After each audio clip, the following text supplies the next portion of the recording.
The morning sun cast long shadows across the Colorado Mesa when rancher Thomas Mitchell heard the screams. What he discovered in the canyon below would change his life forever and bring an entire Apache tribe to his doorstep, seeking answers before we jump back in. Tell us where you're tuning in from. And if this story touches you, make sure you're subscribed, because tomorrow, I've saved something extra special for you. The screaming started just after dawn. Thomas Mitchell had been checking the fence line on his sprawling ranch in the shadow of the Sangre de Cristo Mountains when the sound cut through the morning stillness like a blade. High-pitched, desperate, carried on the wind from somewhere in the canyon below. He'd lived on this land for 15 years, knew every sound it made, the cry of hawks, the bellow of cattle, the whisper of wind through pinyon pines. This was different. This was human terror. He spurred his horse, a steady bay mare named Belle, toward the canyon's edge. The sun had just crested the eastern peaks, painting the red rock walls in shades of gold and amber. Below, the Rio Grande carved its ancient path through the desert, but it was the smaller tributary that caught his attention, a narrow creek that ran through a grove of cottonwoods, its banks deceptively peaceful. The screaming came again, closer now. A woman's voice, speaking words he didn't understand but in a tone that needed no translation. Fear, desperation, a mother's panic. Thomas dismounted at the canyon's rim and scrambled down the rocky slope, his boots sliding on loose shale. The cottonwoods grew thicker as he descended, their leaves already yellowing with the first touch of autumn. The creek gurgled somewhere ahead, but the sound that drew him was different, a wet, sucking noise that made his blood run cold. He pushed through the willows and stopped dead, 20 feet away. In what had looked like solid ground from above, a woman and 5 children were trapped in quicksand. The bog stretched nearly 10 feet across, hidden beneath a thin layer of dried mud and fallen leaves that had made it look like safe passage. The woman stood waist-deep in the center, her long black hair whipping around her face as she struggled to keep her youngest child, a boy who couldn't have been more than 3 above the surface. The other children formed a rough circle around her, sinking at different rates depending on their size and how much they fought the sand's grip. They were Apache. He could tell from their clothing, their features, the way the woman's eyes blazed with a fierce pride even as she faced death. Her dress was traditional deerskin, now mud-stained and torn. The children wore a mixture of traditional and settler clothing, moccasins and cotton shirts, beaded bands and worn denim. They'd been traveling, he realized, moving through the canyon when the solid-looking ground gave way beneath them. Woman's eyes found his across the 20 feet of safe ground. She said something in Apache, her voice sharp with command. Even trapped and sinking, she was giving orders, trying to protect her children. The oldest boy, maybe 12, was fighting the hardest, trying to reach his mother. With each struggle, he sank deeper. "Stop moving," Thomas shouted, his voice echoing off the canyon walls. "The more you fight, the faster you sink." The woman's gaze sharpened on him. She understood English then. She barked something to her children in Apache, and their frantic movements slowed. Though their eyes remained wide with terror, Thomas's mind raced. He'd heard stories of quicksand in this area, where underground springs mixed with fine sand to create death traps that could swallow a man whole. The key was to spread weight, to move slowly, to never panic. But with 6 people trapped, and the bog already claiming them past their waists, time was running out fast. He sprinted back to where he'd left Belle, his heart hammering against his ribs. From his saddlebags he grabbed a coil of rope, 50 feet of good hemp that he'd bought in Santa Fe just last month. He also pulled his rifle from its scabbard, not for protection, but for its length and strength. Back at the bog's edge, he could see they'd sunk deeper. The woman now held her youngest son high above her head, her arms trembling with effort. The child was crying, calling for his mother in a voice that cut through Thomas like a knife. The other children, 3 girls and another boy, had gone. Still, following their mother's earlier command, but their faces showed the terrible understanding that death was rising around them inch by inch.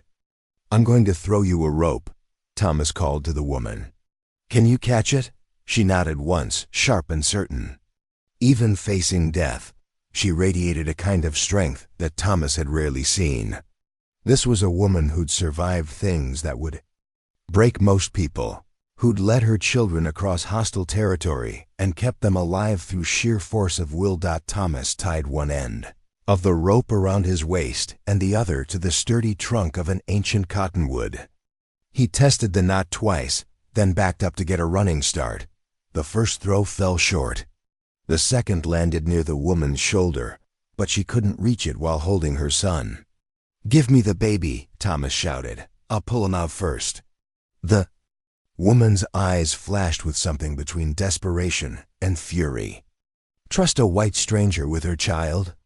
Let go of the son she'd been fighting to save? But the quicksand was up to her chest now and rising. She spoke to her oldest boy in rapid Apache.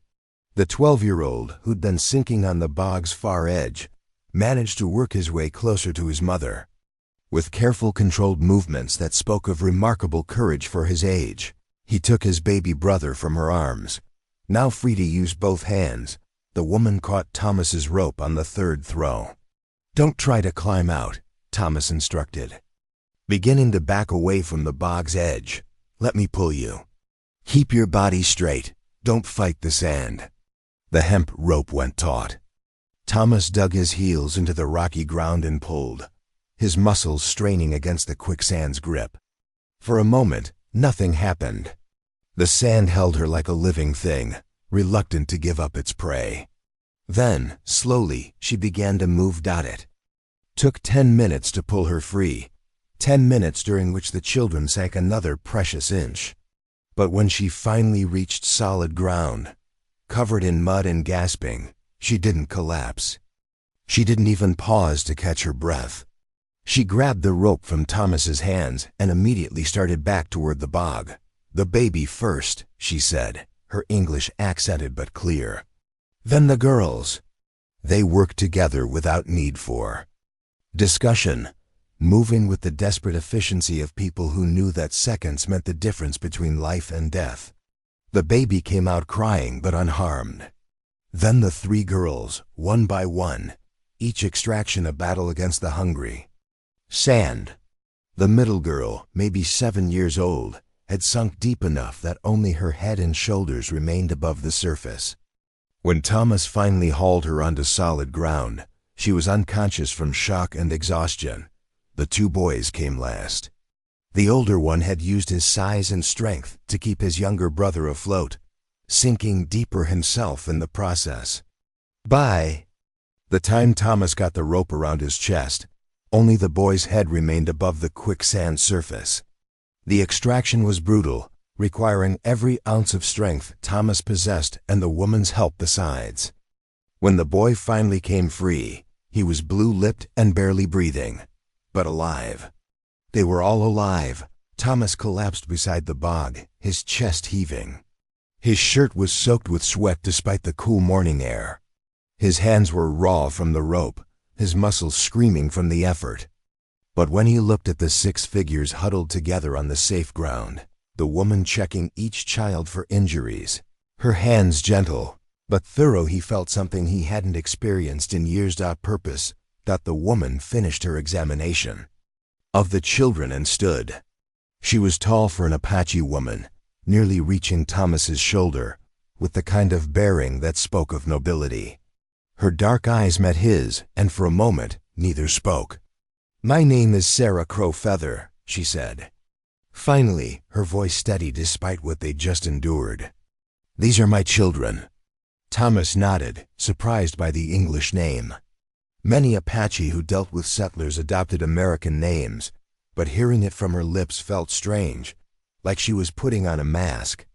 "Thomas Mitchell," he replied. "My ranch is just above the canyon. You and your children need food, dry clothes, warmth." Her chin lifted slightly. "We do not need charity. "It's not charity," Thomas said quietly. "It's what neighbors do." Something flickered in her eyes at the word neighbors. Suspicion, maybe, or surprise. In this part of Colorado, Apache and white settlers weren't often neighbors. More often, they were enemies. "Where were you headed?" he asked as he began coiling the rope. Sarah's jaw tightened almost imperceptibly. Away, that single word carried weight, the weight of loss, of flight, of circumstances that had driven a mother to take 5 children through dangerous country rather than stay wherever they'd been. Thomas had seen that look before, on the faces of people who'd lost everything and were running toward the only thing they had left: hope. "Well," he said, shouldering his gear, "away can wait a few hours. Your youngest needs food and rest. And that girl needs to be checked for injuries."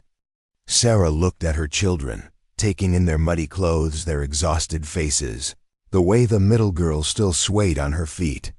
The practical mother in her warred with whatever pride or fear had put that wariness in her eyes. The baby decided for her. The 3-year-old, who'd been clinging to his oldest brother's hand, suddenly sat down hard on the ground and began to cry, not the panic screaming from before, but the deep, tired sobs of a child who'd been brave as long as he could manage. Sarah's expression softened. She scooped up her youngest son, and Thomas saw her decision in the way her shoulders settled. "For the children," she said, "just until they're strong enough to travel." Thomas nodded and led them up the canyon path toward his ranch. Behind them, the Quicksand bog sat innocent and still, its surface already beginning to smooth over, hiding the signs of the morning's near tragedy. But as they climbed toward the mesa, Thomas couldn't shake the feeling that rescuing Sarah Crow, Feather, and her children from the quicksand had started something that would reach far beyond this single morning. He was right about that.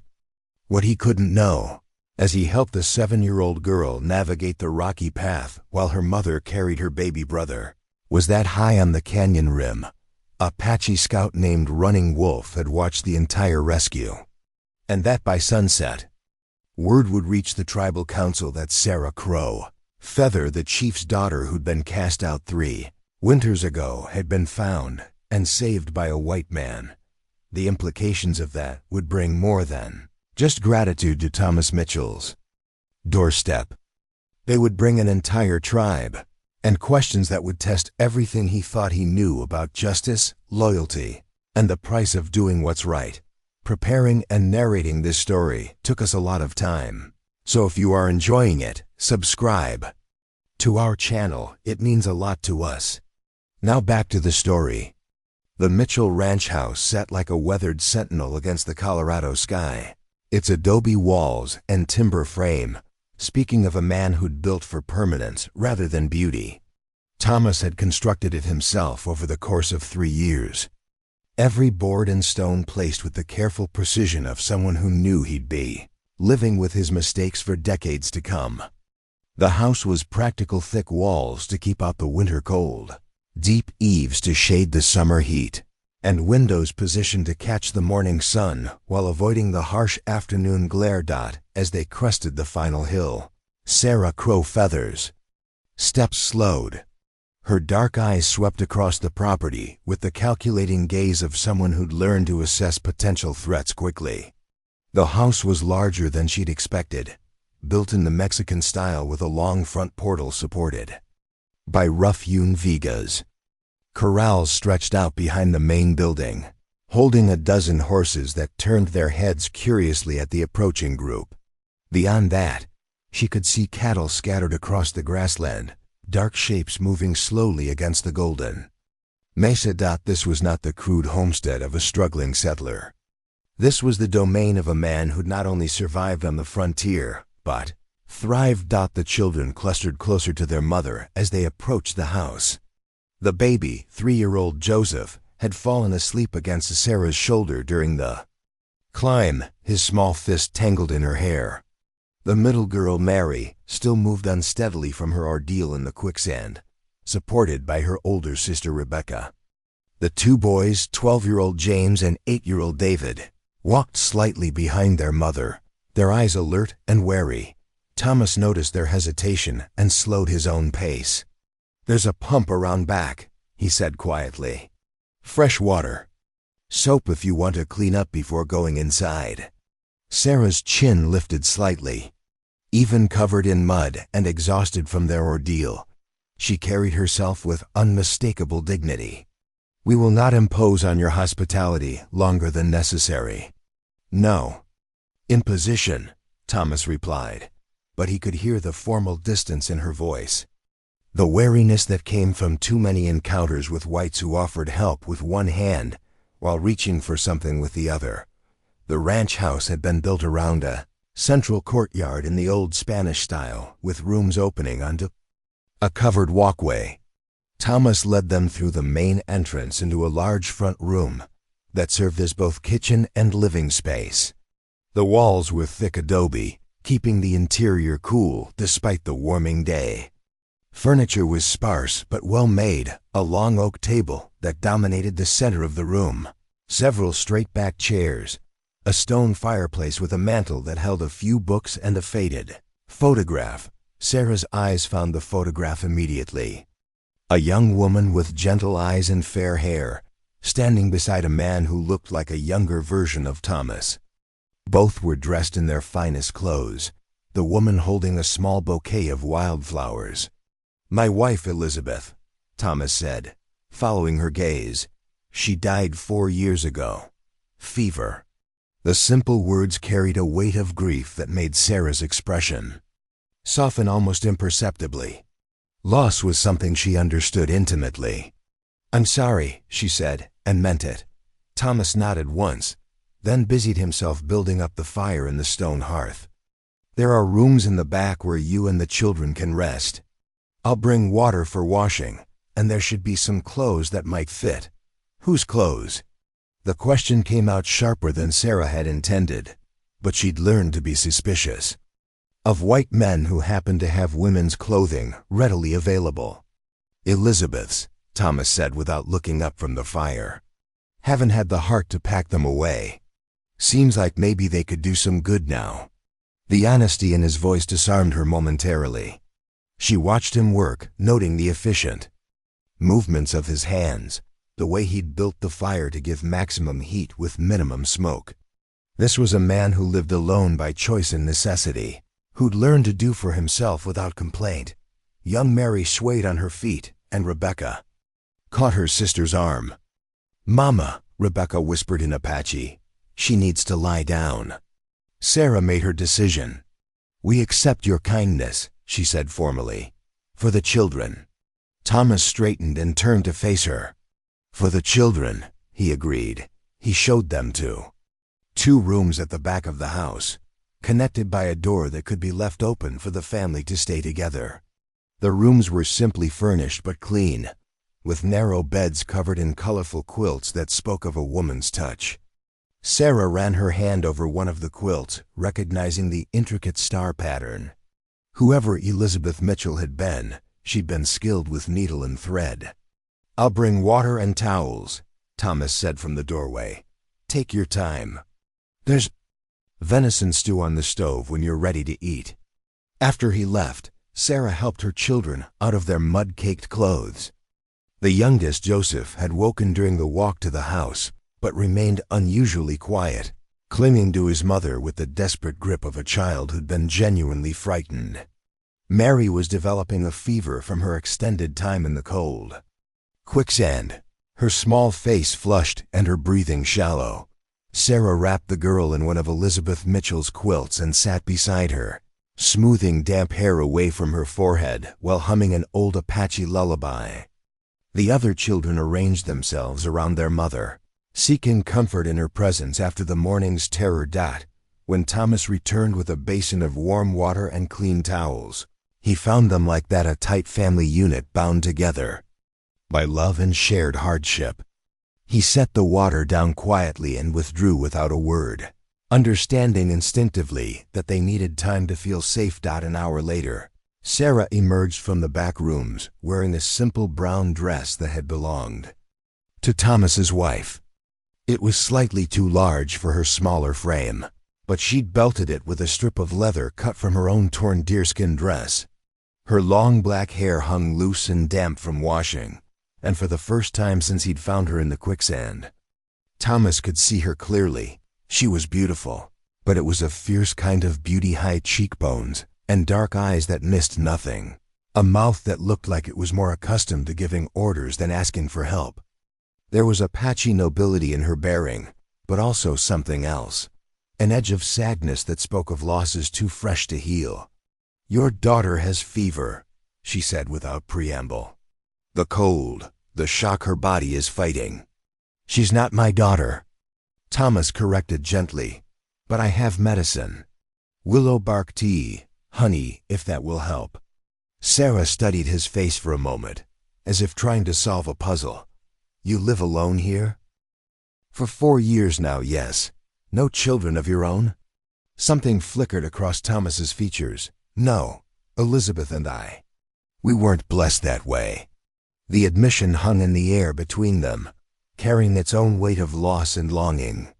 Sarah understood then why he'd moved so quickly to help her children, why he'd risked his own safety pulling them from the quicksand without hesitation. A man who'd wanted children and been denied them would naturally reach out to help those in need. "I will make the medicine," she said. "I know the plants the proper way." "I'd be grateful for that." They worked together in the kitchen, Sarah preparing the willow bark tea while Thomas cut thick slices of bread and ladled venison stew into wooden bowls. The children emerged slowly, drawn by the smell of food and the low murmur of adult conversation. They'd washed and changed into clean clothes, shirts and trousers that had clearly belonged to settler children at some point, probably traded or given to Thomas by neighbors. The family ate in relative silence, the children too tired and overwhelmed to chatter, their mother too watchful to relax completely. But gradually, as the warm food filled their empty stomachs and the fire heated their bones, some of the tension began to ease from their shoulders. It was James, the oldest boy, who finally broke the quiet. "Mister," he said in careful English, "you got a lot of horses." Thomas looked up from his stew.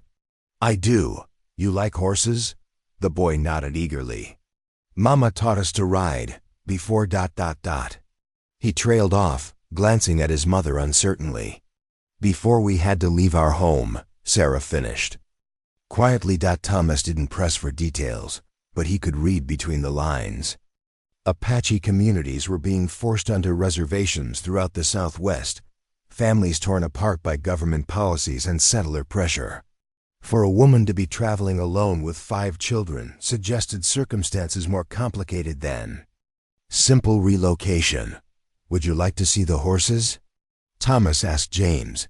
"After your sister's feeling better, maybe tomorrow." The boy's face lit up, but he looked to his mother for permission. Sarah nodded once, and Thomas caught a glimpse of the careful way this family functioned, the children deferring to their mother's authority, her protective instincts governing every decision. As the afternoon wore on, Mary's fever broke under the influence of the willow bark tea and her mother's careful tending. The little girl's color returned, and she managed to eat a few spoonfuls of broth before falling into a natural sleep.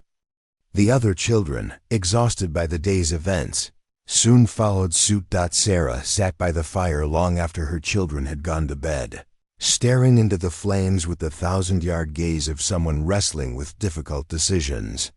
Thomas worked quietly at the kitchen table, mending a piece of harness leather, giving her space to think. "We cannot stay," she said finally. Thomas didn't look up from his work. "Where will you go?" "North. Canada, maybe. Somewhere ...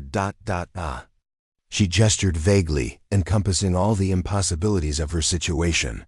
"Winter's coming," Thomas said mildly. "Mountain passes will be snowed in within a month. We have survived winters before, not alone, not with children." The words hung in the air like a challenge. Sarah's jaw tightened, and Thomas could see the pride warring with practical reality in her expression. "You don't understand," she said. "My people." There are complications. Things that make it dangerous for me to stay in one place too long. What kind of complications? Sarah was quiet for so long that Thomas thought she wouldn't answer. When she finally spoke, her voice was barely above a whisper.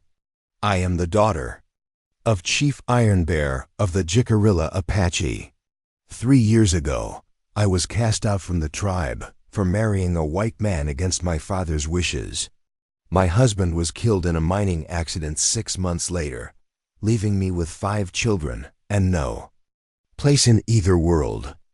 The revelation hit Thomas like a physical blow. He'd rescued the daughter of a Apache chief, a woman caught between 2 cultures, belonging fully to neither. No wonder she moved with such wariness, such careful dignity. She was nobility in exile, trying to protect her children while navigating a world that saw her as either a traitor or a threat. Your father, Thomas said carefully, would he welcome you back now that your husband is dead? Sarah's laugh was bitter. My father follows the old ways. In his eyes, I am already dead. My children are half-breeds with no claim to Apache blood or white acceptance. We exist in the spaces between worlds. Thomas set down his leather work and looked at her directly. You exist here, he said simply. In my house, at my table, under my protection. That's not between worlds. That's solid ground.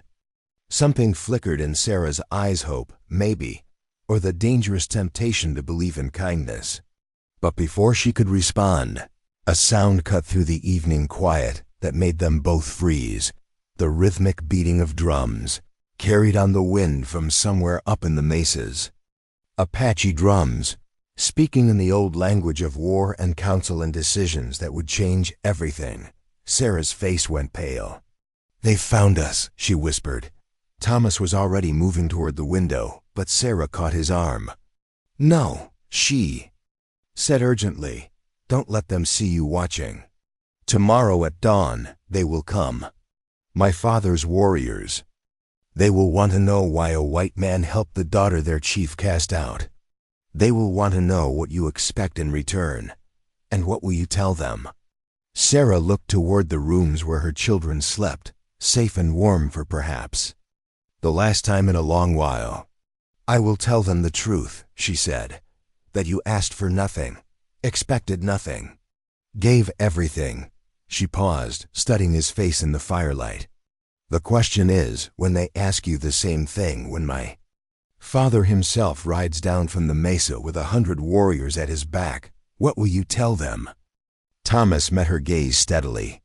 I'll tell them I did what any decent man would do. I helped a family in trouble.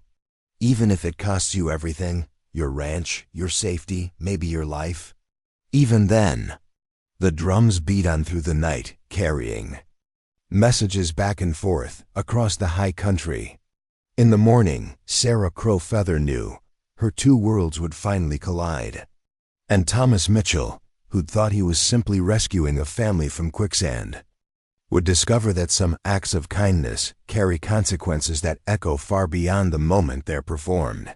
But for now, in the warm circle of firelight, with her children safe and sleeping nearby, Sarah allowed herself one night to believe in the possibility of sanctuary.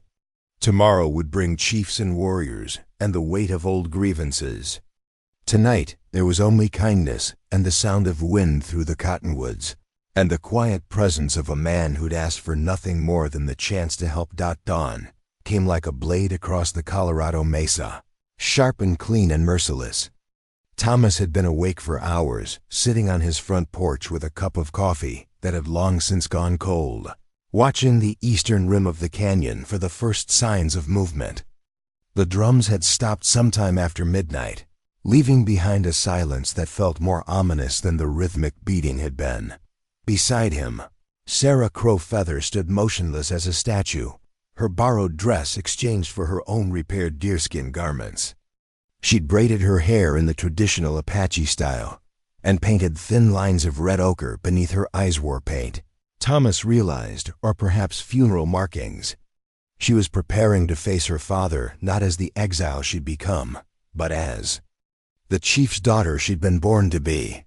You could take the children and ride north, Thomas said quietly, his eyes never leaving the canyon rim.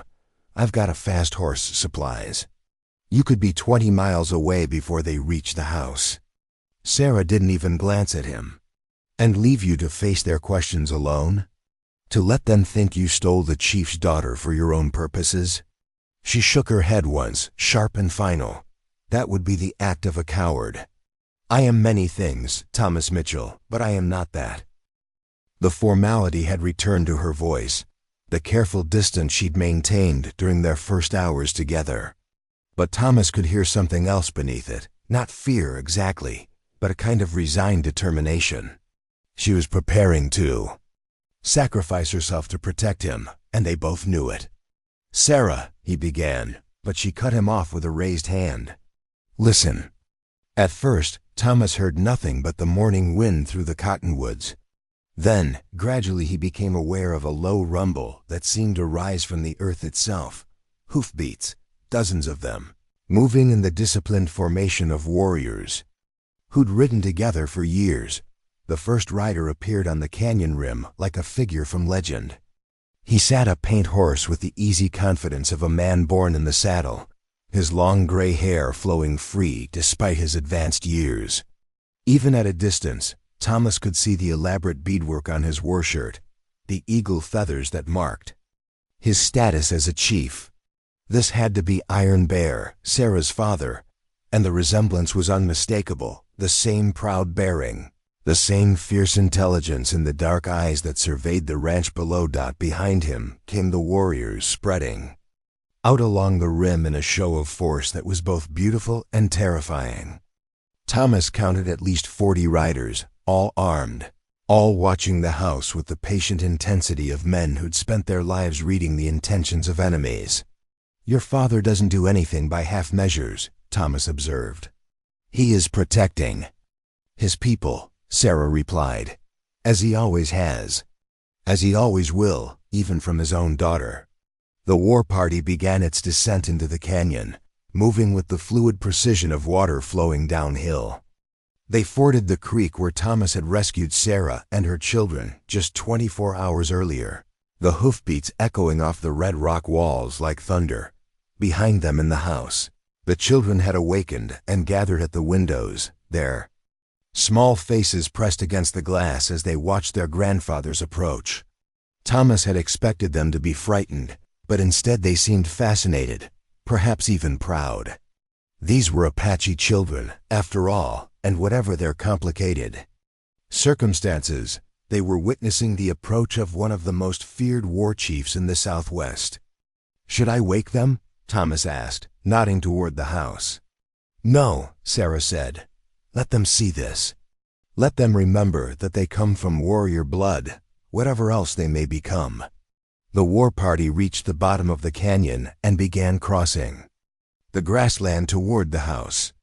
As they drew closer, Thomas could make out individual faces, each painted for war, each carrying weapons that had seen real combat. These weren't reservation Indians playing at being warriors. These were the real thing. Men who'd fought against Mexican armies and American cavalry, and anyone else who'd threatened their people's freedom. Iron Bear rode at the front, flanked by 2 younger men who had to be his lieutenants. Thomas noticed that all 3 kept their weapons visible, but not directly threatening, a show of strength rather than an immediate challenge. For now, the war party stopped 50 yards from the house, spreading out in a loose semicircle that effectively surrounded the front of the property. Iron Bear walked his horse forward another 20 paces, close enough to speak without shouting, but far enough to demonstrate that he came as a chief, not a supplicant. Sarah stepped down from the porch and walked to meet him halfway, her spine straight and her head high. Thomas followed, matching her pace, trying to project calm confidence while his heart hammered against his ribs. He'd faced down rustlers and claimed jumpers, and once a wounded bear, but nothing had prepared him for this standing before one of the most powerful Apache chiefs alive while his daughter's fate hung in the balance. Iron Bear dismounted and studied his daughter for a long moment, his weathered face revealing nothing. When he finally spoke, It was in Apache, his voice carrying the authority of a man accustomed to absolute obedience. Sarah replied in the same language, her tone respectful but unrepentant. Thomas couldn't understand the words, but he could read the body language well enough. This was a formal exchange, governed by protocols he could only guess at. The conversation continued for several minutes, the chief's voice occasionally rising in what sounded like anger or frustration, Sarah's responses remaining steady and measured. Finally, Iron Bear's gaze shifted to Thomas, and when he spoke again, it was in accented but clear English. "You are the man who pulled my daughter from the earth." It wasn't a question, so Thomas simply nodded. "Yes, sir." "And her children, you saved them as well." "I did what anyone would do." Iron Bear's eyes narrowed slightly. "No, not anyone. Most of your people would have ridden past, pretended they heard nothing. Some would have watched them die and felt justice was served." He paused, studying Thomas with uncomfortable intensity. "Why did you help them?" The question hung in the morning, air like smoke. Thomas was aware of 40 pairs of eyes watching him, of Sarah standing tense and ready beside him, of her children's faces pressed against the windows behind them. His answer would determine not just his own fate, but theirs as well. "Because they needed help," he said simply. "Because they were in danger, and I could do something about it. Because letting children die when you have the power to save them, ... double quotes. He met Iron Bear's gaze directly. "That's not something a man comes back from." Iron Bear studied him for another long moment, then turned back to his daughter. The exchange that followed was rapid and heated, conducted entirely in Apache. Thomas caught Sarah's sharp intake of breath at one point, saw her chin lift in the gesture of defiance he was beginning to recognize. "My father says I have brought shame on our people," Sarah said finally, translating for Thomas's benefit.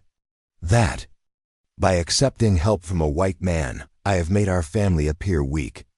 That my children would be better served if they forgot their Apache blood entirely and lived as whites." "And what do you say to that?" Sarah's voice carried a note of steel that hadn't been there before. "I say that my children are alive because a good man helped them. I say that strength is not in refusing all assistance, but in knowing when to accept help gracefully and when to offer it freely.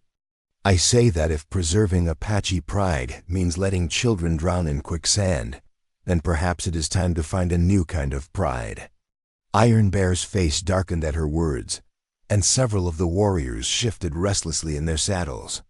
Thomas could feel the tension ratcheting higher, could sense how quickly this could turn violent. But before anyone could respond, a small voice cut through the charged atmosphere. "Grandfather?"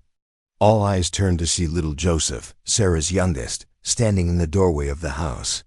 The 3-year-old had apparently escaped his sibling's supervision and wandered outside, drawn by curiosity and the natural fearlessness of childhood. He stood there in his borrowed clothes, thumb in his mouth, staring up at the imposing figure of the Apache chief.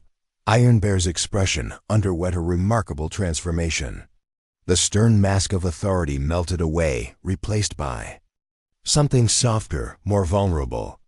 Here was not a war chief facing a difficult political situation, but a grandfather seeing his grandchild for the first time. Joseph, oblivious to the tension surrounding him, walked directly toward Iron Bear with the confidence of a child who'd never learned to fear anyone. "Mama said you were coming," he announced in his piping voice. "Are you really a chief? Do you have a crown?" Despite himself, Iron Bear's mouth twitched in what might have been the beginning of a smile. He knelt down to bring himself closer to the boy's level, and when he spoke, his voice was gentler than it had been since his arrival. "I am a chief, little one. But we do not wear crowns like the white man's kings. We wear the respect of our people and the responsibility to protect them." Joseph considered this gravely. "Mr. Thomas protected us from the hungry sand. Does that make him a chief too?" The question hung in the air like a challenge issued by innocence itself.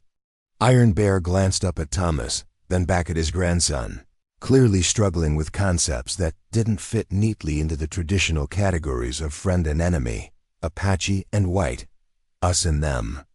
"Mr. Thomas," he said slowly, "is a man who acted with honor when honor was needed." The other children had appeared in the doorway now, drawn by their brother's boldness. Rebecca, the oldest girl, stepped forward and executed a perfect Apache greeting, her small hands signing the words of respect her mother had taught her. James, the 12-year-old, stood straighter when Iron Bear's gaze fell on him, trying to project the dignity of a young warrior despite his settler clothes. "These are my grandchildren," Iron Bear said to his warriors, and Thomas heard both pride and sorrow in his voice. The blood of chiefs flows in their veins, even if they cannot claim it fully. One of the younger warriors, a man with scars crossing his cheek, spoke up in rapid Apache. Whatever he said made Iron Bear's expression harden again, and several other warriors nodded in agreement. "What did he say?" Thomas asked Sarah quietly. "He says the children are half-breeds who will never be fully accepted by either people." Sarah translated, her voice tight with controlled anger. "He says it would be better if they were raised on the reservation, taught to be Apache, taught to forget their white blood. And is that what you want?" Sarah looked at her children, taking in their bright faces, their evident affection for the man who'd saved them, their comfort in this place that had offered them safety when they'd had nowhere else to turn. "I want them to be free," she said. Simply, free to choose their own path, to become whatever they're meant to become. Not trapped by the limitations others place on them because of their mixed blood. Iron Bear had been listening to this exchange, and now he straightened to his full height, every inch the war chief again. When he spoke, his voice carried the weight of final judgment. "I have heard your words, daughter, and I have seen your children, who are my blood despite everything." He turned to Thomas, his dark eyes unreadable. "You have done a good thing, white man. You have saved lives that were precious to me, even though I could not claim them publicly. For this, I am in your debt." Thomas felt a moment of relief, but Iron Bear wasn't finished. "However, debts among the Apache are serious things. They must be repaid, or they become poison between peoples. You have saved my daughter and grandchildren. Now you must accept payment for your deed, or risk insulting the honor you have just been praised for protecting." The chief gestured, and one of his warriors rode forward leading a magnificent black stallion, its coat gleaming like polished obsidian in the morning sun. "This horse is worth 50 of your cattle," Iron Bear said. "It is bred from the finest bloodlines, trained by our best horsemen. It is a gift worthy of the service you have provided." Thomas looked at the beautiful animal, then back at Iron Bear, understanding instinctively that this was about more than payment.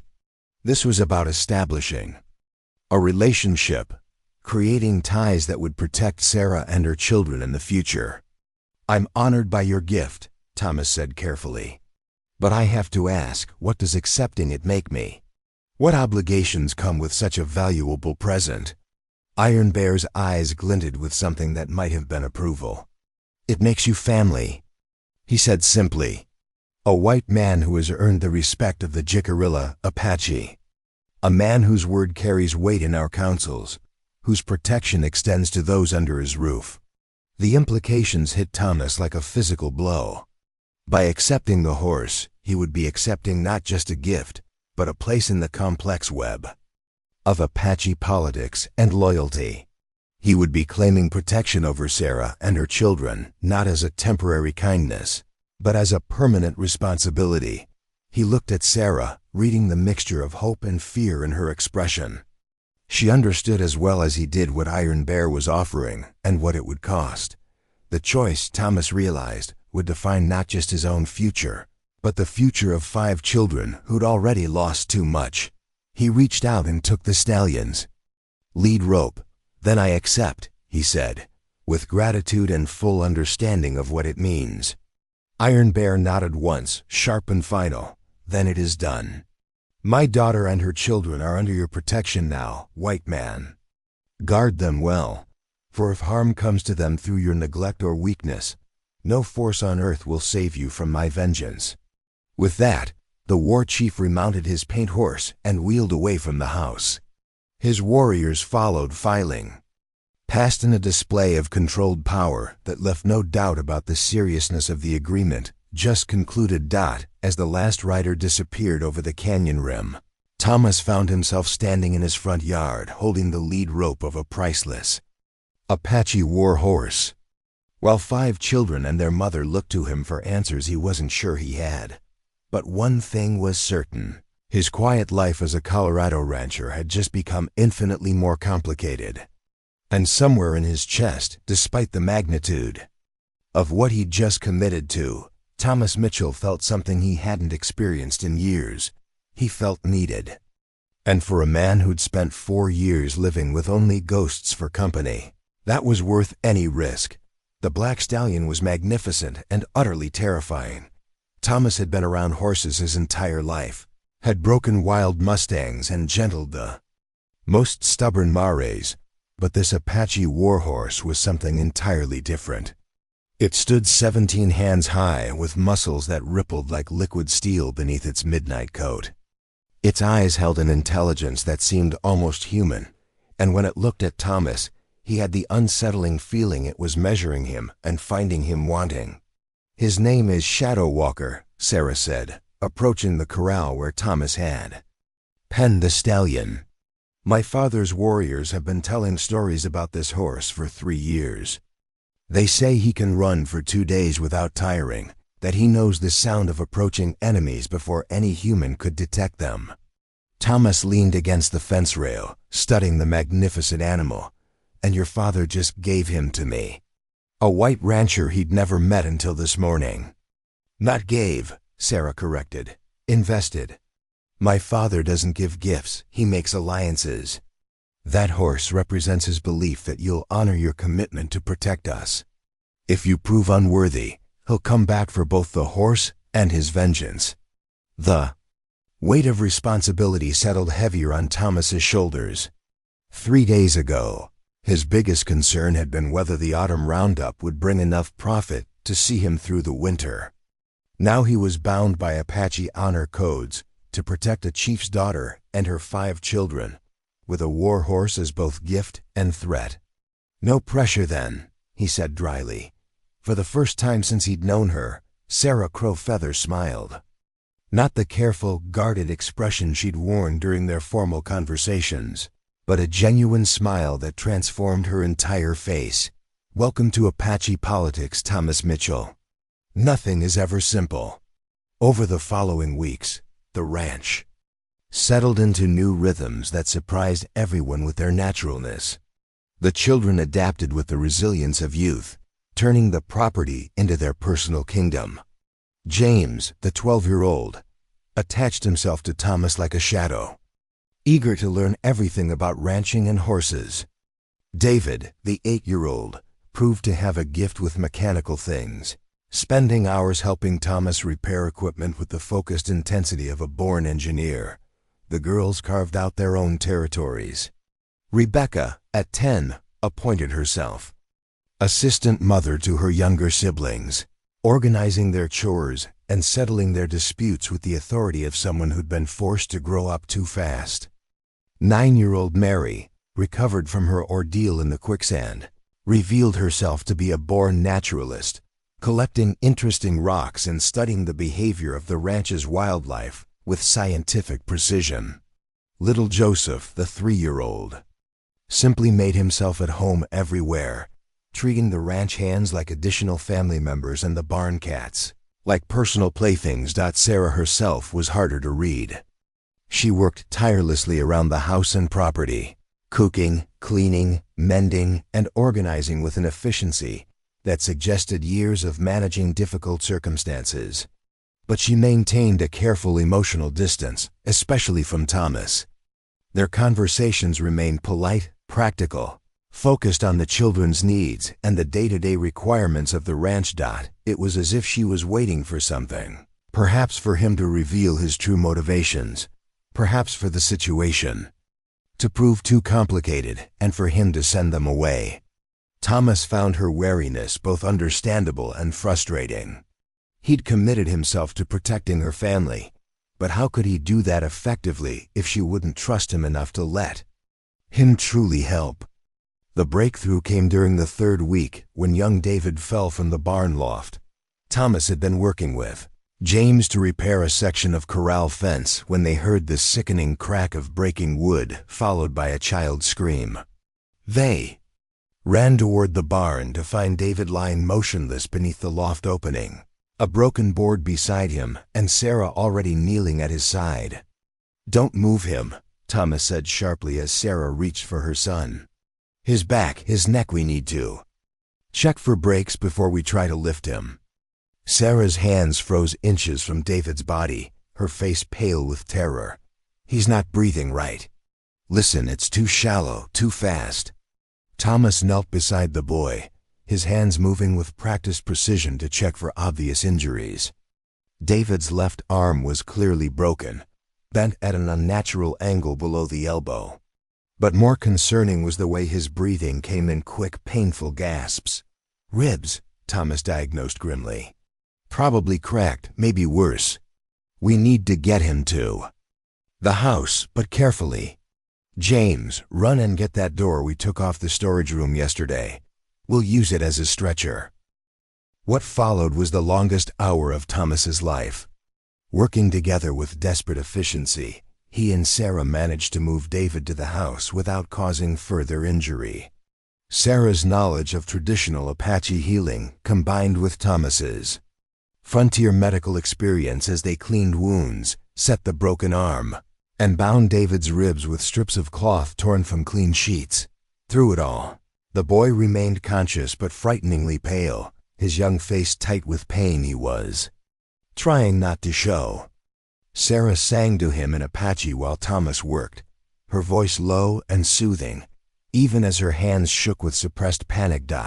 It was during the worst of it, as Thomas was setting the broken arm and David was biting his lip to keep from crying out, that Sarah grabbed Thomas's free hand and held it with desperate strength.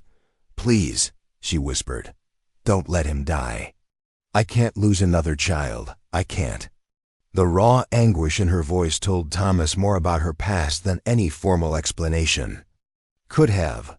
Somewhere, somehow, she'd already lost a child. The terror in her eyes wasn't just about David's current injuries.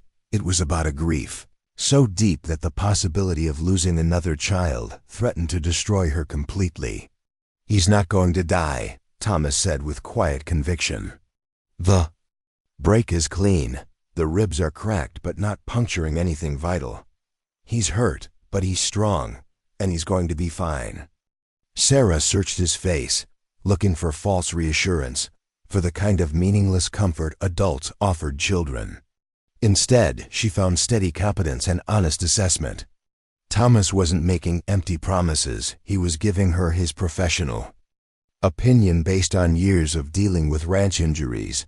She nodded once and released his hand, but something fundamental had shifted between them.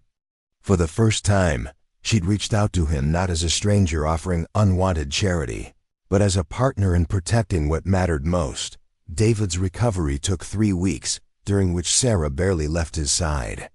Thomas found himself taking over more of her usual responsibilities, cooking meals, supervising the other children, managing the household routines she'd established. It should have been awkward, a temporary arrangement until she could resume her duties. Instead, it felt natural, like pieces of a puzzle finally finding their proper places. The evening David was finally able to sit up and eat solid food. Sarah found Thomas on the front porch, staring out at the sunset, painting the mesa walls in shades of gold and crimson. "Thank you," she said simply. "No need for thanks. He's a good boy. I'm glad he's going to be all right." Sarah sat down in the chair beside him, the first time she'd voluntarily shared his evening ritual of watching the day end. Not just for David, for all of it. For not asking questions about my past. For not demanding explanations about why a chief's daughter was wandering alone with 5 children. for treating us like people instead of problems to be solved. Thomas glanced at her, noting the way the fading light softened the sharp edges of her features. We all have past things we'd rather not discuss. Seems to me what matters is what people do now, not what brought them to this point. Even if those past things might bring danger to your door. What kind of danger? Sarah was quiet for a long moment, weighing her words.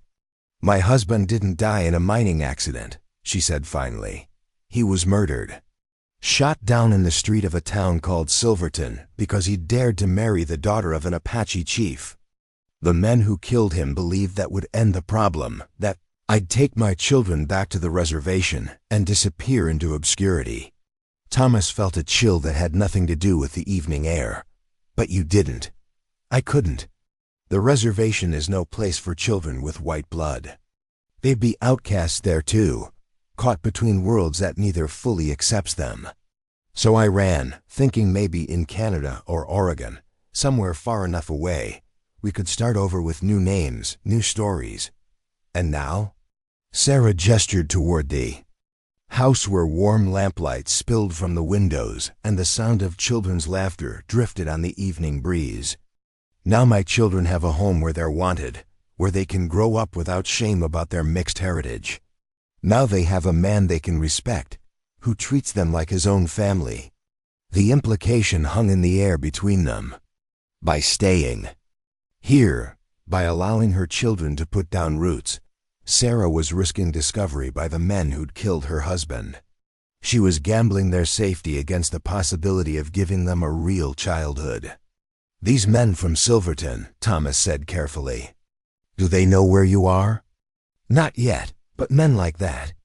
They have long memories and longer reaches. Eventually, someone will recognize me or the children. When that happens. She trailed off, but Thomas could fill in the blanks. When that happens, they'll have to go through me to get to you.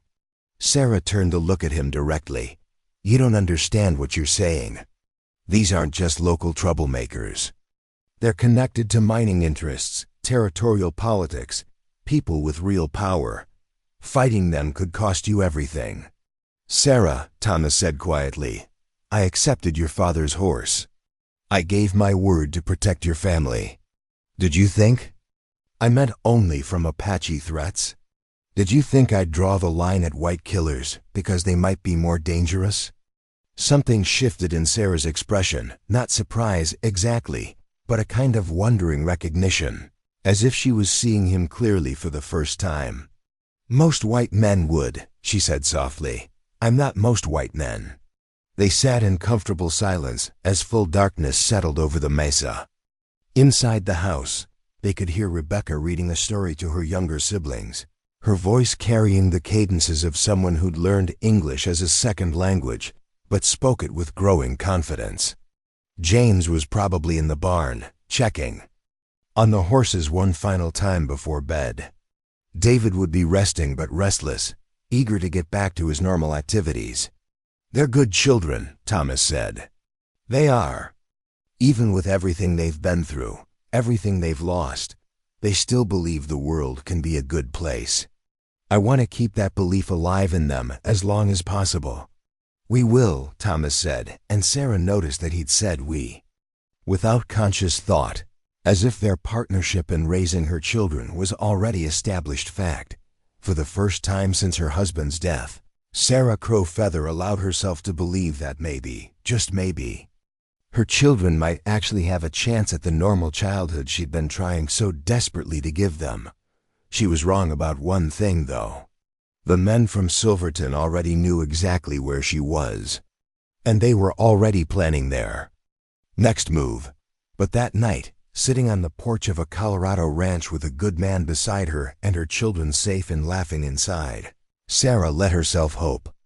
Sometimes, that's all any parent can do, hope that the choices they've made will be enough to protect the ones they love. Tomorrow would bring its own challenges. Tonight, there was peace, and the sound of David's stronger breathing from his bed, and the knowledge that she was no longer facing the world alone. In the barn, Shadow Walker lifted his magnificent head and pricked his ears toward the eastern horizon, sensing something his human companions had not yet detected. The great stallion snorted once, a sound like distant thunder, then settled back to his rest. But his sleep was light, ready, as if he knew that soon his true purpose would be revealed. The first sign of trouble came with the autumn cattle drive. Thomas had planned the drive to the railhead in Alamosa for weeks, timing it to catch the best prices before winter set in. It was a routine operation he'd completed successfully for years: gather the cattle, hire temporary hands, make the 3-day journey to town, sell the herd, and return with enough money to see the ranch through until spring. This year was different. This year he had a family to protect. Sarah had insisted she and the children would be fine, alone for the 4 days the drive would take. The ranch was isolated enough that unexpected visitors were rare, and she'd proven herself more than capable of handling whatever problems might arise. But Thomas felt uneasy leaving them, especially after her revelation about the men from Silverton who'd killed her husband. "I could hire extra guards," he said as they planned the drive. "Leave Jenkins and Martinez here to watch the place." Sarah shook her head firmly. "You need every man for the cattle. We've managed on our own before we can do it again. That was before you had a permanent home to defend, before there was something worth staying to fight for." The words hung between them, carrying implications neither was quite ready to address directly. Over the past weeks, the ranch had indeed become home for Sarah and her children in ways that went beyond mere shelter. They'd carved out spaces that belonged to them, established routines that felt permanent, begun to think of themselves as part of something larger than just their small family unit. Thomas had watched the transformation with a mixture of satisfaction and growing protectiveness. James had started referring to the horses as ours instead of his. Rebecca had planted a small garden behind the house and talked about what she'd grow next spring. Even little Joseph had claimed the barn cats as his personal responsibility, naming each one and ensuring they were properly fed and petted. This was no longer a temporary arrangement. This was a family, even if none of them had spoken the word aloud. "Take Shadow Walker," Sarah said suddenly. Thomas looked up, surprised. "What? The stallion? My father gave him to you, but you've barely ridden him. A horse like that, he's not meant to stand idle in a corral. Take him on the drive. Let him earn his keep." Thomas had been reluctant to ride the magnificent warhorse, partly from respect for its value, and partly because the animal still seemed to be evaluating whether he was worthy of the honor. But Sarah was right. Shadow Walker was bred for long distances and hard work, not ornamental grazing. "Are you sure your father would approve?" Sarah's smile held a hint of mischief. "My father gave him to you. What you do with him is your choice. Besides," her expression grew more serious, "if trouble comes while you're gone, it won't matter how many ranch hands you leave behind. What will matter is how quickly you can get back." The morning of the drive dawned clear and cold, with frost coating the grass and the cattle's breath forming clouds in the sharp air. Thomas had assembled a crew of 6 experienced men, plus himself enough to handle the 200 head he was taking to market. The herd moved out just after sunrise, following the well-worn trail toward Alamosa. Shadow Walker proved himself immediately.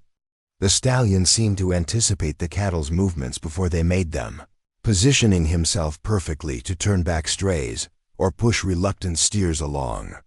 He moved with an economy of motion that spoke of supreme fitness and intelligence, never wasting energy but always ready to explode into action when needed. "Hell of a horse," commented Jake Morrison, Thomas's most experienced hand. "Where'd you come by him?" "Gift from a friend," Thomas replied, which was technically true if you stretched the definition of friendship to include formal Apache alliances. By noon, they'd made excellent time, the herd stringing out along the trail in good order. Thomas found himself relaxing slightly, enjoying the familiar rhythm of the drive and the magnificent horse beneath him. Maybe Sarah had been right. Maybe he'd been worrying over nothing. That's when the shot rang out. The bullet whined past Thomas's ear and buried itself in a pine tree 20 feet away. Shadow Walker spun toward the source of the gunfire with reflexes that probably saved Thomas's life. A second shot sparked off a rock where his head had been a moment before. "Ambush!" Thomas shouted, spurring the stallion toward a cluster of boulders that would provide cover. His men scattered, driving the cattle ahead of them while reaching for their own weapons. From the ridge above the trail, muzzle flashes sparked among the rocks. Thomas counted at least 4 shooters, maybe more, positioned to catch the drive. In a crossfire. This wasn't a random robbery, it was a carefully planned attack. "Mitchell!" A voice called from the ridge. "We don't want your cattle or your men. Send them on ahead, and we'll talk." Thomas recognized something familiar in the accent, the cadence of speech. Colorado, but not local. Somewhere further south, where the mining camps had drawn men from. All over the country. Silverton. What do you want? Thomas called back, though he already knew the answer. "You know what we want. The Apache woman and her half-breed kids. Tell us where they are, and nobody else has to get hurt." Thomas felt ice form in his stomach. These were the men who'd killed Sarah's husband, and somehow they'd tracked her to his ranch. Worse, they'd obviously been watching long enough to know his routines, to plan this ambush for when he'd be away from the property, which meant Sarah and the children were alone, unprotected, facing the same killers who'd murdered their father. "I don't know what you're talking about," Thomas shouted back, buying time while his mind raced through options. "Don't play dumb. We've been watching your place for weeks, saw the woman, saw the kids. Chief Iron Bear's daughter and her half-breed spawn, running around your ranch like they own it." The casual hatred in the man's voice made Thomas's blood boil. These weren't just killers. They were the worst kind of murderers, the ones who convinced themselves their victims deserved to die. "Jake," Thomas called to his foreman. "Take the men and the herd. Keep moving toward Alamosa." "Boss, we can't leave you. That's an order." "Get those cattle to market. I'll catch up." Jake Morrison had worked for Thomas long enough to know when argument was useless. He whistled sharply to the other hands, and within minutes the herd was moving again, the cowboys driving them hard toward the distant town. Thomas waited until they were out of sight, then called up to the ridge. "All right, just you and me now. What's your offer?" "Simple." The voice replied. "You tell us exactly where the woman is hiding, and we let you ride away. You try to protect her, and you'll end up just like her husband, dead in the dirt. And if I refuse to tell you anything?" Harsh laughter echoed off the canyon walls. "Then we kill you anyway and tear your ranch apart board by board until we find them. Either way, they're dead. Question is whether you die too." Thomas closed his eyes, calculating distances and odds. 4 gunmen on the ridge, maybe more he hadn't spotted. Himself alone, except for Shadow Walker, with limited ammunition and no cover once he left the rocks. But Sarah and the children were back at the ranch, defenseless against however many killers these men had left behind to watch the property. Every minute he spent pinned down here was another minute closer to disaster. He thought of little Joseph's trusting smile, of Rebecca's careful tending of her garden, of James's eager questions about ranching and horses. He thought of Sarah's fierce protectiveness of her children, the way she'd grabbed his hand during David's accident, the growing trust in her eyes as they'd worked together to build something like a normal family life. He thought of his promise to Chief Iron Bear and the magnificent warhorse beneath him that represented both gift and obligation. "Shadow Walker," he whispered to the stallion, "I hope you're as good as your reputation." The horse's ears flicked back as if listening. Thomas could swear he felt the animal's muscles coiling like steel springs, preparing for whatever insane thing his rider was about to attempt. Thomas burst from cover without warning, the stallion exploding into a full gallop that carried them out of the ambush zone before the shooters could react. Bullets whined around them as Shadow Walker stretched out in a run that seemed to devour the ground, his hooves finding perfect footing on terrain that would have challenged a mountain goat. Behind them, Thomas could hear shouting, the sounds of men scrambling to mount horses and give chase. But Shadow Walker was already opening distance, running with the supernatural endurance Sarah had described. This was what Apache warhorses were bred for, carrying warriors across impossible country at speeds that left enemies behind like statues. The stallion seemed to know where they were going without being directed, cutting across country on paths Thomas had never seen, leaping obstacles that should have been impassable. It was as if the horse had studied the terrain during his weeks at the ranch, memorizing every route and shortcut. They covered the distance back to the ranch in half the time it should have taken, Shadow Walker never slowing, never faltering. But as they crested the final ridge overlooking the property, Thomas's heart sank. Smoke was rising from the direction of the house. Too much smoke for a cooking fire. Too much smoke for anything normal.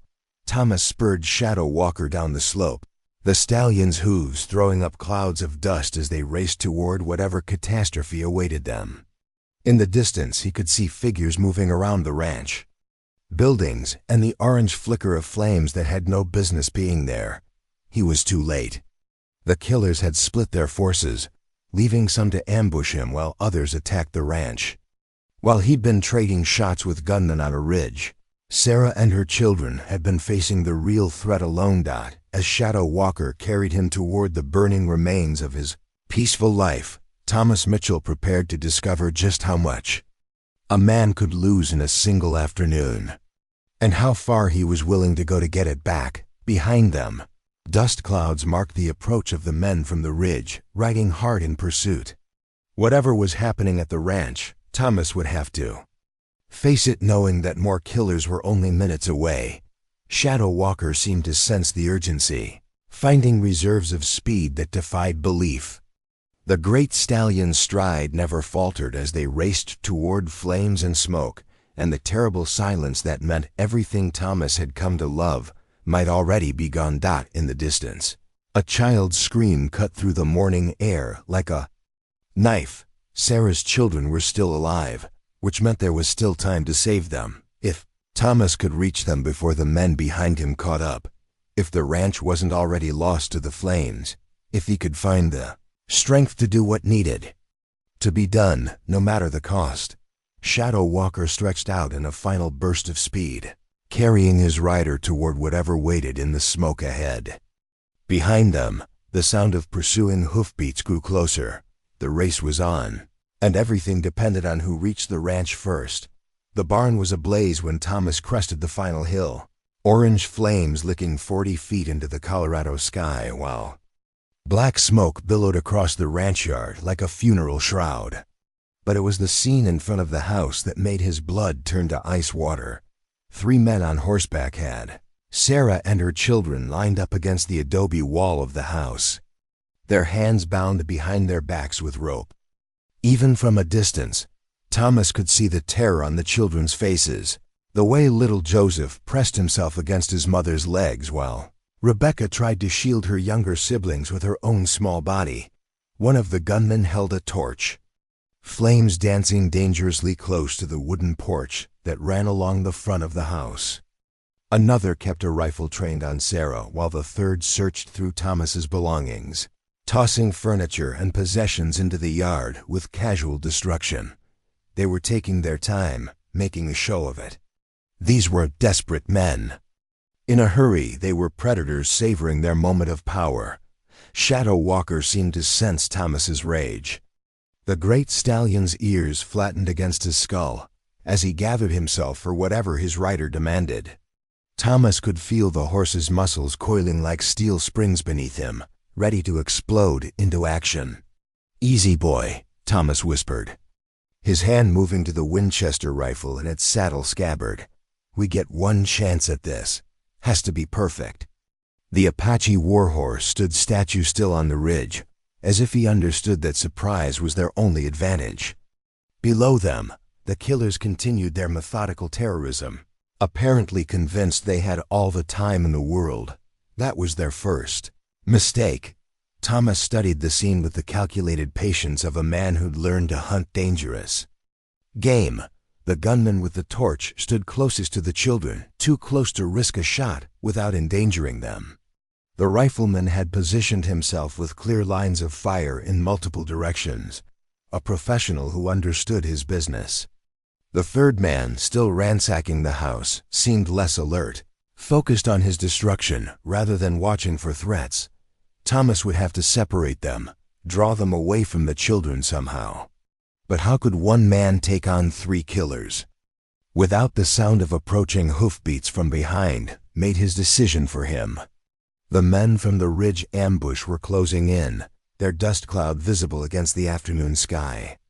In minutes, Thomas would be caught between 2 groups of armed killers with no cover and no escape. Unless he acted now.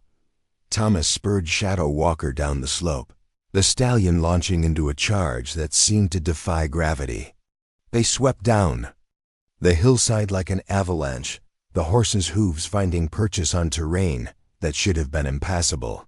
Thomas held his fire until they were within 50 yards, then raised his rifle and put a bullet through the chest of the man ransacking his house. The killer spun and dropped without a sound, his body crashing through the porch railing in a tangle of splintered wood. The other 2 gunmen whirled toward the sound, raising their weapons, but Shadow Walker was already among them. Thomas saw the rifleman's eyes widen in shock as he tried to track a target moving faster than he'd thought possible. The Apache stallion slammed into the man's horse with the force of a battering ram, sending both horse and rider tumbling across the yard. The gunman with the torch wheeled his mount toward Thomas, flame streaming behind him like a comet's tail. But as he raised his weapon, little James broke free from his bonds and threw himself at the man's leg, his 12-year-old frame hitting with desperate force. The torch went flying, landing in a pile of hay near the corral. The killer cursed and struck at James with his rifle butt, but Sarah was already moving. Somehow she'd worked her hands free and grabbed the fallen rifleman's weapon, swinging it like a club to catch the mounted gunman across the shoulder. The man roared in pain and fury, wheeling his horse to trample the woman who dared strike him. That's when Thomas put a bullet through his spine. The killer toppled from his saddle and lay still. But the torch had done its work. Flames were spreading from the hay pile toward the wooden corral posts, adding new smoke to the chaos. "Sarah!" Thomas shouted as he leaped from Shadow Walker's back. "Get the children to the creek." Now, Sarah was already moving, gathering her children and pushing them toward the relative safety of the water. Thomas could see Rebecca helping little Mary while James supported his baby brother. They were alive, they were moving. They were going to make it to cover. That's when the men from the ridge arrived. 4 riders came over the hill at full gallop, their horses lathered and their faces twisted with rage. These were professional killers who'd been made to look like fools by a single rancher and his Apache warhorse, and they wanted blood. Thomas grabbed his rifle and what ammunition he could carry, then slapped Shadow Walker's flank. "Go! Get 2. Sarah, protect the children." The magnificent stallion seemed to understand. Instead of fleeing the gunfire, Shadow Walker galloped toward the creek where Sarah was herding her children to safety. Thomas watched the horse position himself between the family and the approaching killers, his dark coat gleaming like armor in the firelight. Then there was no more time to watch. The 4 gunmen were spreading out, trying to surround him. Thomas dove behind an overturned water trough as bullets whined around him, splinters flying from the wooden sides. "Give it up, Mitchell," one of them shouted. "You killed 3 of our boys. Only way you're leaving here is in a box." Thomas answered with a rifle shot that dropped the speaker's horse. The man rolled clear and took cover behind a pile of split firewood, but he was now on foot and separated from his companions. The fight that followed was unlike anything Thomas had ever experienced. These weren't ordinary outlaws or claim jumpers. These were professional killers with military training and equipment. They moved with coordinated precision, covering each other's advances and making every shot count. But they'd made one crucial miscalculation. They'd assumed they were fighting a simple rancher, a man who might be handy with a rifle but had no real combat experience. Thomas Mitchell had served 3 years in the cavalry before coming to Colorado, had fought Comanche raiders and Mexican bandits and every other kind of trouble the frontier could offer. More importantly, he was fighting for something these men could never understand: the lives of people he'd come to love more than his own. He picked his shots with careful precision, using his knowledge of the ranch layout to stay one step ahead of their flanking movements. When they tried to rush his position, he fell back to the stone root cellar behind the house, its thick walls providing better protection. When they attempted to smoke him out by setting fire to the nearby shed, he shot the man carrying the torch and sent the others scrambling for cover, but ammunition was running low, and there were still 3 killers circling like wolves.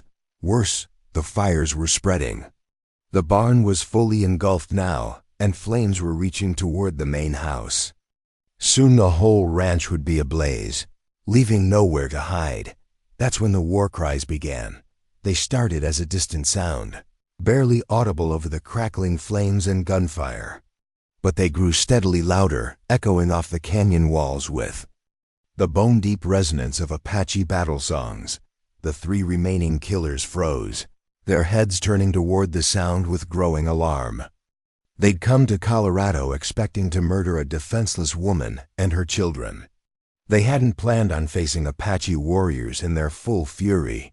Chief Iron Bear appeared on the canyon rim like an avenging spirit, his war bonnet streaming feathers, as his paint horse danced with eagerness for battle. Behind him came 40 warriors, their faces painted for war, their weapons glinting in the firelig to dot the old chief's voice carried across the burning ranch with the authority of a man who'd never been denied.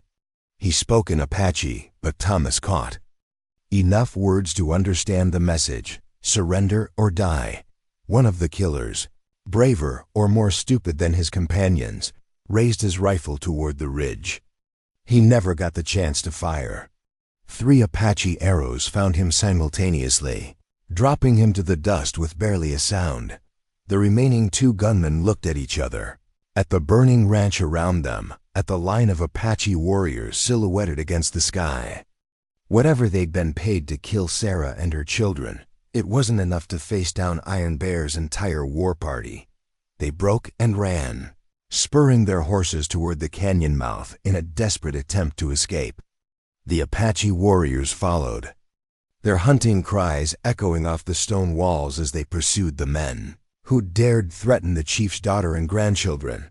Thomas emerged from his hiding place, smoke-stained and exhausted but alive. The ranch was a ruin, the barn completely destroyed, the house damaged by flames and gunfire, most of his livestock scattered or dead. But as he stumbled toward the creek where Sarah and her children waited, none of that mattered. They were alive. All of them. Sarah met him halfway, little Joseph in her arms, and the other children clustered around her like chicks seeking shelter. Her face was streaked with tears and soot, but her eyes blazed with fierce gratitude. "I thought we'd lost you," she whispered as Thomas gathered them all into his arms. "Never," he said simply. "I made a promise to protect you.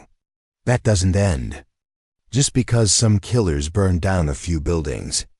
Behind them, Chief Iron Bear approached on foot, having left his war party to finish pursuing the fleeing gunmen.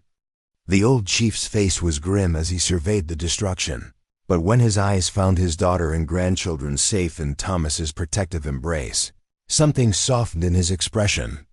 "My warriors will hunt down the ones who escaped," Iron Bear said. "They will not trouble you again." Thomas nodded his gratitude. then looked around at the smoldering ruins of his ranch. Everything he'd built over 15 years of hard work was gone or damaged beyond repair. The house could be rebuilt, the barn replaced, new livestock purchased. But it would take years to restore what had been lost in a single afternoon. "We can't stay here," Sarah said quietly, following his gaze. "Not now. Too many people know where we are. Other killers will come." Thomas was quiet for a long moment, weighing their options. She was right, of course. The ranch was compromised, its location known to their enemies. Staying here would only invite another attack, but as he held Sarah and her children close, feeling their trust and dependence, Thomas Mitchell realized something that surprised him with its clarity. Home wasn't a place. It wasn't buildings or land or possessions that could be burned by evil men. Home was the people you chose to protect. The family you built with love and sacrifice and unwavering commitment. "Then we'll go somewhere new," he said. "All of us, together." Sarah looked up at him, hope and uncertainty warring in her dark eyes. "Where?" Thomas smiled, thinking of the magnificent country to the north, of valleys where a man could build a new life far from old enemies and bitter memories. "Montana Territory," he said. "I hear there's good ranching country up there. Fresh starts for anyone brave enough to claim them." As if summoning his agreement, Shadow Walker appeared from the smoke, unharmed and magnificent, the firelight reflecting off his dark coat like burnished metal. The Apache warhorse nudged Thomas's shoulder gently, as if to say that wherever this family went, he would follow. Chief Iron Bear watched this exchange with knowing eyes. "The horse chose well," he said simply, "as did my daughter." The old chief turned to go, then paused. "When you reach this Montana country, send word. The Jicarilla Apache remember their friends. If trouble finds you again, you will not face it alone." As the war party disappeared into the gathering dusk, Thomas stood with Sarah and her children among the ruins of his old life, already planning the new one they would build together. The killers from Silverton would never find them in the northern wilderness. The children would grow up free, proud of both sides of their heritage, and somewhere in the mountains of Montana, a former cavalry officer and an Apache chief's daughter would prove that love could triumph over hatred, that family could be forged from the most unlikely materials. Behind them, the last flames of the burning barn reached toward the stars, carrying the smoke of the past into the vast Colorado sky. The wagon wheels creaked in steady rhythm as they rolled across the endless Wyoming plains, each turn carrying them further from the ashes of their old life and closer to whatever future awaited in the Montana Territory. Thomas drove the lead wagon, a sturdy freight hauler he'd purchased in Denver with the insurance money from his cattle herd. Behind him, Sarah sat with baby Joseph sleeping in her lap while the other children took turns walking alongside or riding in the back among their salvaged possessions. It had been 6 weeks since the attack on the ranch, 6 weeks of careful preparation and difficult decisions. Thomas had sold what remained of his Colorado property to a mining company, taking far less than it was worth, but needing the quick cash for their journey north. Most of their belongings had been lost in the fire, but they'd managed to save the essentials, tools, weapons, enough supplies to start over, and most importantly, Elizabeth's quilts that had somehow survived the flames.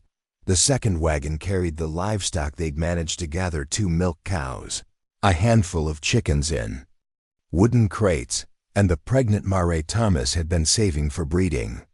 Shadow Walker ranged freely alongside the wagons, sometimes scouting ahead, sometimes dropping back to check their trail. The magnificent stallion seemed to understand they were vulnerable during the journey, his alert behavior suggesting he took his protective duties seriously. "How much further?" Rebecca asked from the wagon bed, her 10-year-old voice carrying the weariness of too many days on the trail. "Another week, maybe 10 days, Thomas replied, adjusting his hat against the morning sun. "Depends on the weather, and how the passes look when we reach the mountains." They were following the old fur trapper routes north, avoiding the main trails where they might be recognized or tracked. It was slower going but safer, taking them through country so remote that they sometimes went days without seeing another soul. The children had adapted to the nomadic life with typical resilience, turning the journey into an adventure rather than an ordeal. James had become Thomas's unofficial assistant, learning to read the terrain and weather signs that determined each day's travel. The 12-year-old had a natural instinct for horses and had proven himself capable of handling the team when Thomas needed to scout ahead or hunt for fresh meat. David, despite his arm still being tender from the barn accident, had appointed himself the wagon's mechanic, checking wheels and harnesses each morning with the methodical precision that seemed to be his nature. Mary collected interesting rocks and pressed flowers between the pages of one of Elizabeth's old books, creating a journal of their journey. Even little Joseph contributed, his job being to count the chickens each evening to make sure none had escaped. Sarah had taken on the enormous task of keeping everyone fed, clothed, and healthy during the long trek. She proved to be a master of trail cooking, creating hearty meals from basic supplies and whatever game Thomas could provide. More importantly, she managed to maintain the family's morale during the difficult moments when homesickness or uncertainty threatened to overwhelm them. It was during their evening camps that Thomas got to see another side of Sarah, one that had been hidden during the crisis-filled weeks at the ranch. She was a natural storyteller, weaving tales that blended Apache legends with frontier adventures, keeping the children entertained while teaching them about both sides of their heritage. She spoke of Coyote the trickster and Buffalo Woman, of brave warriors and wise chiefs, but also of mountain men and pioneer families who'd faced the wilderness with courage and determination. "Tell us about Montana," Mary asked one evening as they camped beside a crystal-clear stream that reflected the first stars of night. Sarah looked to Thomas, deferring to his greater knowledge of their destination. He poked at the fire with a stick, sending sparks spiraling into the darkening sky. "It's big country," he said finally. "Bigger than Colorado, wilder in some ways. Mountains that touch the clouds, valleys so green they hurt your eyes, rivers full of fish and forests full of game. Land where a family can build something that'll last generations." "Will there be other children?" Rebecca asked. "People like us?" Thomas and Sarah exchanged a glance over the fire. It was a question they'd all been thinking, but hadn't wanted to voice. Would the Montana Territory be more accepting of a mixed race family than Colorado had been? Would there be a place for children who belonged fully to neither white nor Apache culture? "There will be all kinds of people," Sarah said carefully. "Ranchers and miners, trappers and traders, families from every state and territory. In country that big, there's room for everyone who's willing to work hard and treat their neighbors with respect." "And if there isn't?" James asked with the directness of a boy who'd seen too much of the world's ugliness. "Then we'll make room," Thomas said simply. "We'll find the good people and build our lives around them. We'll prove that a family is what you make it, not what other people think it should be." The conversation was interrupted by Shadow Walker's sharp whinny of alarm. The stallion had been grazing nearby, but now he stood with his head high and ears pricked forward, staring into the darkness beyond the firelight. Thomas was on his feet instantly, rifle in hand. "Sarah, get the children behind the wagons." Sarah moved without question, gathering her children and herding them toward the dubious shelter of the freight haulers. Thomas kicked dirt over the fire, plunging their camp into relative darkness. While his eyes adjusted to the night, for long minutes nothing moved except the wind through the grass. Then, gradually Thomas became aware of shapes moving on the ridge above their camp. Riders, perhaps a dozen of them, spread out in a line that suggested military discipline. "Hello, the camp," a voice called from the darkness. "We're coming down." "Don't shoot." The accent was definitely military, but Thomas kept his rifle ready as the riders approached. You didn't survive long on the frontier by trusting strangers, especially ones who appeared out of the night in remote country. The lead rider emerged into the dim starlight, and Thomas felt his tension ease slightly. The man wore the blue uniform of a cavalry officer, with lieutenant's bars gleaming on his shoulders. Behind him came a patrol of enlisted men, their weapons holstered but ready. "Lieutenant William Hayes, Fort Ellis," the officer announced, dismounting and approaching with his hands visible. "Saw your fire from the ridge. Wondered if you folks needed assistance." Thomas lowered his rifle but didn't set it aside. "Thomas Mitchell, traveling north with my family. Appreciate the offer, but we're doing fine." Hayes nodded, his eyes taking in the wagons, the children's faces peering around the wooden sides, the obvious signs of a family on the move. "Long way from anywhere out here. What's your destination?" "Montana Territory. Looking for good ranching land. Plenty of that up north," Hayes agreed. "Though you might want to reconsider your route. We've had reports of Crow war parties in this area, refugees from the reservation conflicts down south. They're not particularly friendly to white settlers right now."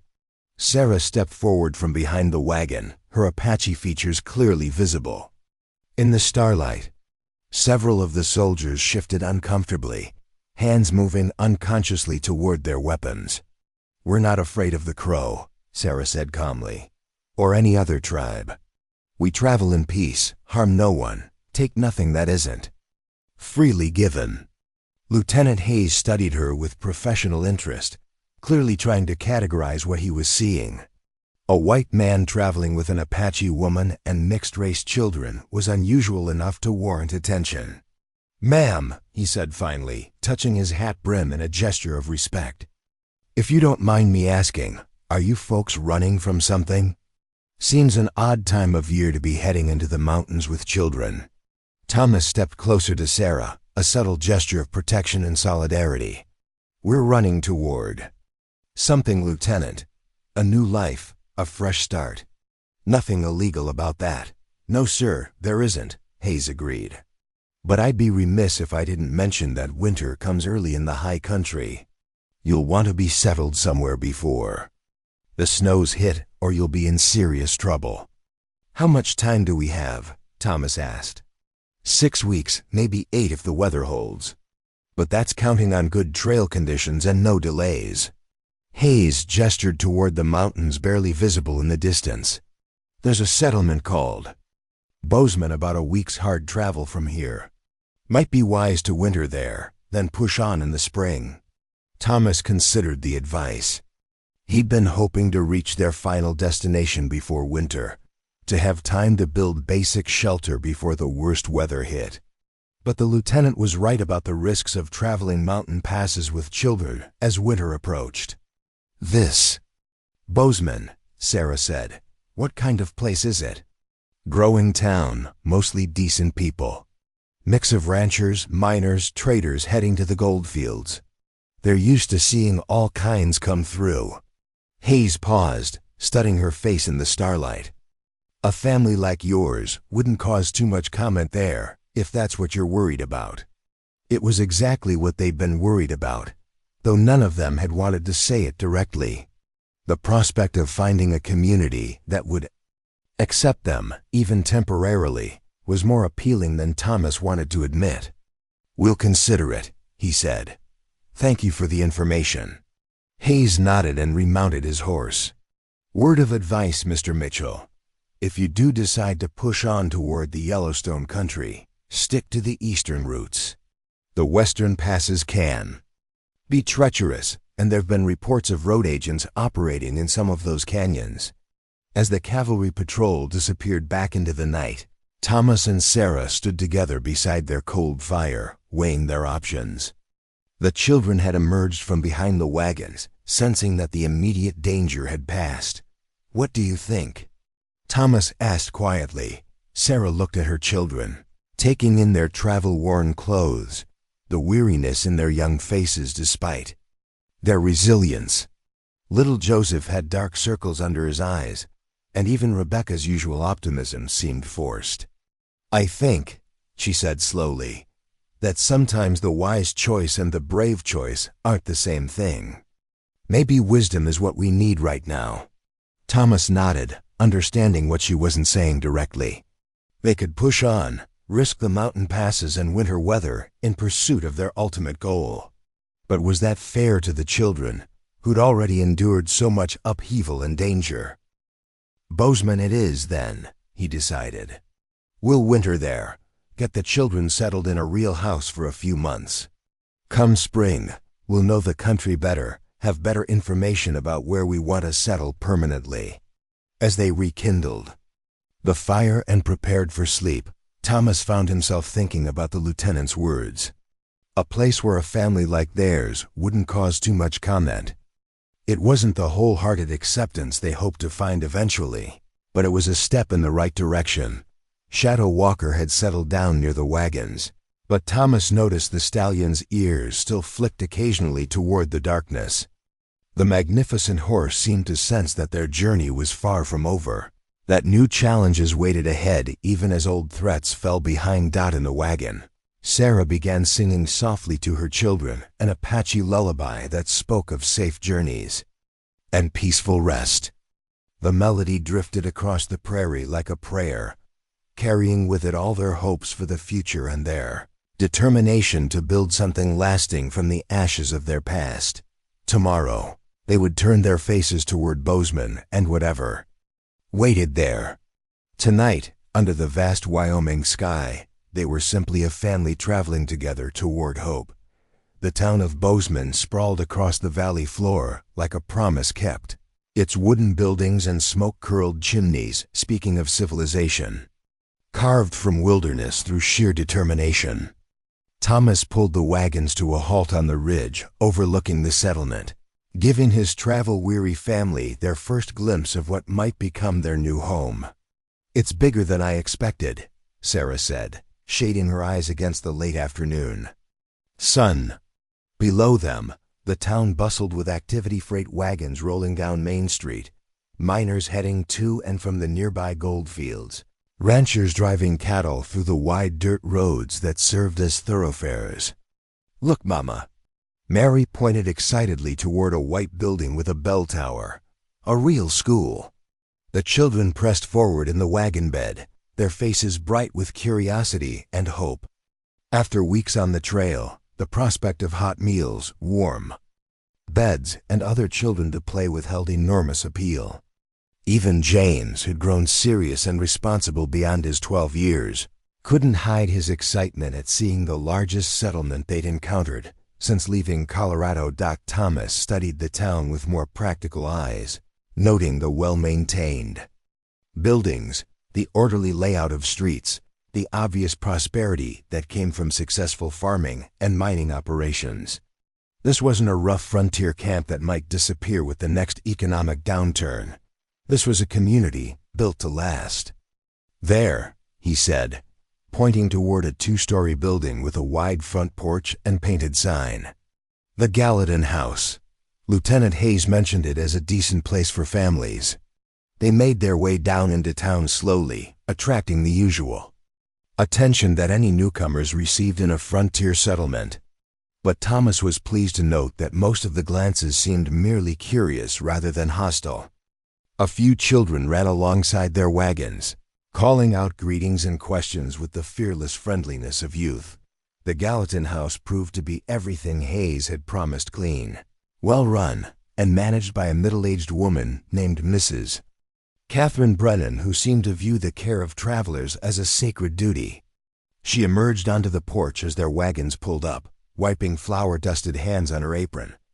"Welcome to Bozeman," she called cheerfully. "You folks look like you've come a fair piece. I'm Catherine Brennan, and I guarantee you won't find better rooms or meals this side of San Francisco." Thomas climbed down from the wagon seat, his back protesting after the long day's drive. "Thomas Mitchell, ma'am. This is my family. We're hoping to stay through the winter, if you've got the space." Mrs. Brennan's eyes took in the mixed composition of their group with the practiced assessment of someone who'd seen every variety of frontier family. If she had any reservations about their arrangement, she kept them to herself. "I've got connecting rooms on the second floor that would suit you perfectly," she said. "Clean beds, good meals, and plenty of space for the children to play when the weather turns cold. Might I ask what brings you to our little corner of paradise?" "Looking for ranch land," Thomas replied. "Heard good things about the Yellowstone country north of here." "Indeed you have. Some of the finest cattle country in the territory. Though you want to wait until spring to go exploring. Winter comes early and hard in these mountains." She glanced at the children, who were climbing down from the wagons with the careful movements of people who'd been traveling too long. "Let's get these young ones inside and fed. Growing children need more than trail biscuits and jerky." The process of settling into the Gallatin house felt like emerging from a long dream. The children marveled at real beds with clean sheets, at the luxury of hot baths and actual tubs, at meals served on china plates instead of tin camping gear. For the first time in weeks, they could simply be children rather than hardy travelers. Thomas arranged for their wagons and livestock to be stored at the local livery stable, where the owner, a grizzled ex-cavalry sergeant named Murphy, took one look at Shadow Walker and whistled in appreciation. "That's some horse, mister. Apache breeding, unless I miss my guess. Don't see many like that outside of the territories." "Gift from a friend," Thomas said, which had become his standard explanation for the magnificent stallion. "Must be some friend. Horse like that's worth a year's wages for most men." Murphy ran an experienced hand along Shadow Walker's neck, and the stallion stood calmly for the inspection. "He'll be safe here, Mr. Mitchell. I'll see he gets the care he deserves." As autumn deepened into winter, the family established routines that began to feel like normal life rather than temporary arrangements. The children enrolled in the local school, where their mixed heritage initially caused some comment, but was quickly accepted once their intelligence and eagerness to learn became apparent. Rebecca threw herself into her studies with fierce determination, rapidly catching up to children who'd had more formal education. Her teacher, Miss Sarah Wells, a young woman from Connecticut who'd come west to find adventure, took special interest in the bright girl who devoured books like a starving person approached food. James split his time between school and working part-time for Murphy at the livery stable, his natural way with horses earning him both wages and respect. The boy was growing into his Apache heritage in ways that surprised even Sarah, showing an intuitive understanding of horses that seemed to come from somewhere deeper than mere training. David discovered the town's blacksmith shop and spent every free hour watching the smith work, asking endless questions about metallurgy and mechanical engineering. The smith, a patient German immigrant named Klaus Weber, eventually began teaching the boy the fundamentals of working with iron and steel. Mary found kindred spirits among the local children and threw herself into the social life of a real community. With the enthusiasm of someone who'd been starved for companionship her own age, she organized games, led expeditions to collect interesting rocks from the nearby creek, and generally appointed herself the social coordinator for Bozeman's younger residents. Little Joseph, now 4 and growing more confident every day, became the unofficial mascot of the entire town. His cheerful personality and innocent questions charmed everyone from the bank president to the saloon keeper, and he was rarely seen without some adult friend who'd taken it upon themselves to spoil him thoroughly. For Sarah, the transition was more complex. She found herself caught between worlds in new ways, no longer the exile fleeing from enemies, but not yet fully settled either. The women of Bozeman were polite but cautious, uncertain how to relate to someone whose heritage and experiences were so different from their own. It was Mrs. Brennan who finally broke through the social barriers. The boarding house owner had observed Sarah's quiet competence, her obvious education, and her fierce devotion to her children. One November morning, she approached Sarah with a proposal. "I need help managing this place," she said without preamble. "The travel season's winding down, but I've got more winter boarders than I can handle properly. You've got a head for organization and a way with difficult people. Interested in earning some wages while you're here?" The partnership that developed between the two women became the foundation for Sarah's integration into the community. Working alongside Mrs. Brennan, she met traveling merchants, territorial officials, ranchers, and miners, the full spectrum of Montana society. Her quiet dignity and obvious intelligence gradually won respect from people who might otherwise have viewed her with suspicion. Thomas, meanwhile, spent his time learning everything he could about the local country. He talked to ranchers about grazing patterns and water rights, to miners about mineral deposits that might affect land values, to territorial surveyors about the best locations for a permanent homestead. His military background and obvious competence, with both horses and weapons, made him welcome in the saloons and meeting halls where men gathered to discuss business and politics. He was invited to join hunting parties, asked for his opinion on local disputes, and gradually accepted as a valuable addition to the community. But it was during the Christmas season that everything truly changed. The town was preparing for its annual Christmas celebration, a community-wide effort that brought together families from ranches 50 miles away. Mrs. Brennan had volunteered the Gallatin House as headquarters for organizing the festivities, which meant Sarah found herself at the center of planning the biggest social event of the year. "We need music," Mrs. Brennan announced during one of their planning sessions. "Something special, not just the usual fiddle tunes." Sarah hesitated, then said quietly, "I know some songs. Traditional ones from my people, but also hymns and carols. My children know them too." The idea of an Apache family performing at the town Christmas celebration might have been controversial in other communities.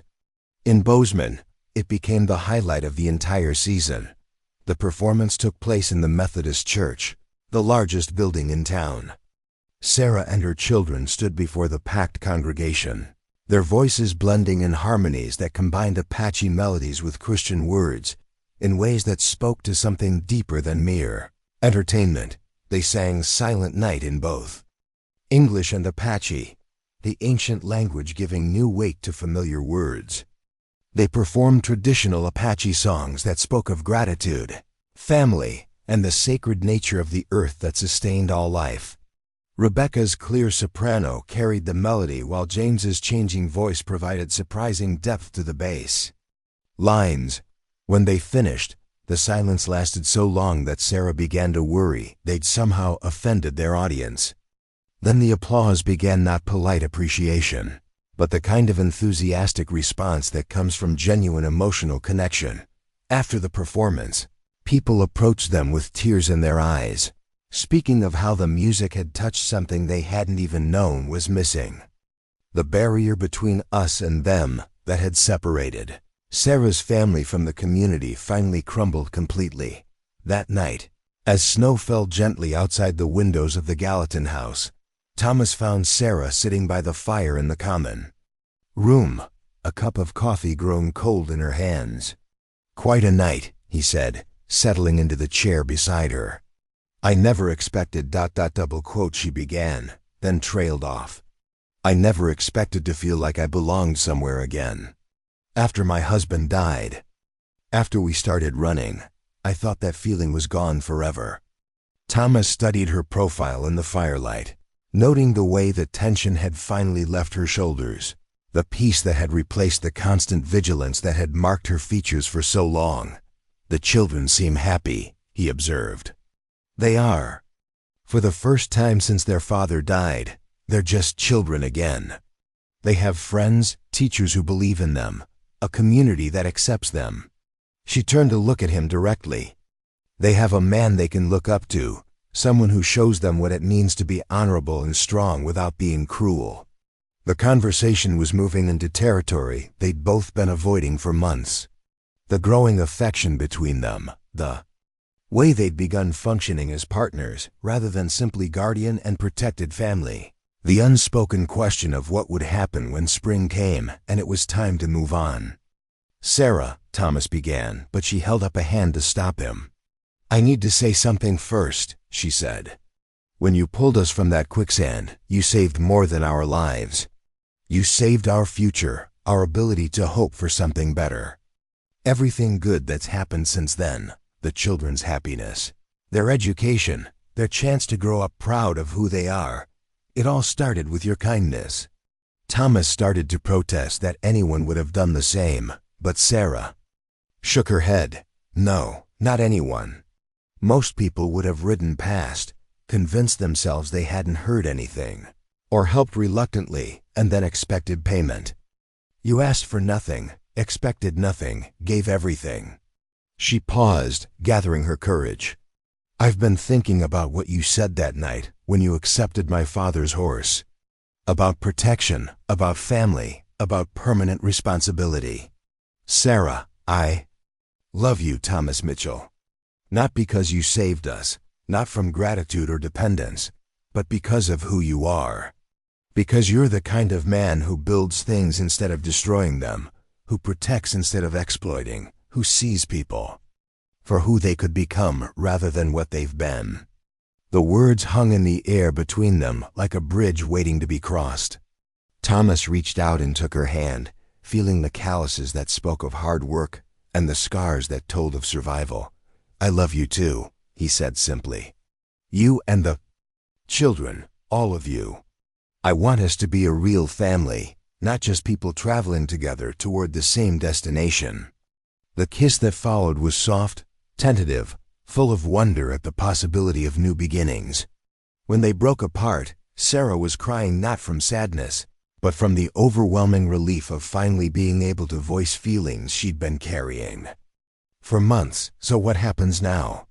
she asked. Thomas smiled, thinking of the ranch land he'd scouted north of town, the plans he'd been making for a spread that could support a large family. "Now we get married. We find that perfect piece of land we've been talking about. We build a home that'll last generations. We raise your children, our children, to be proud of their heritage and confident in their future. And if trouble finds us again, then we face it together, all of us, as a family." Outside, the snow continued to fall, blanketing the town in pristine white. In the distance, Shadow Walker stood alert in the livery stable, his magnificent head turned toward the north, where his new family would eventually build their permanent home.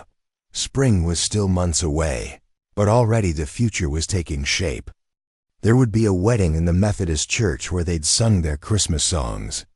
There would be a homestead in the Yellowstone country, a ranch where Apache traditions and frontier pragmatism could blend into something entirely new.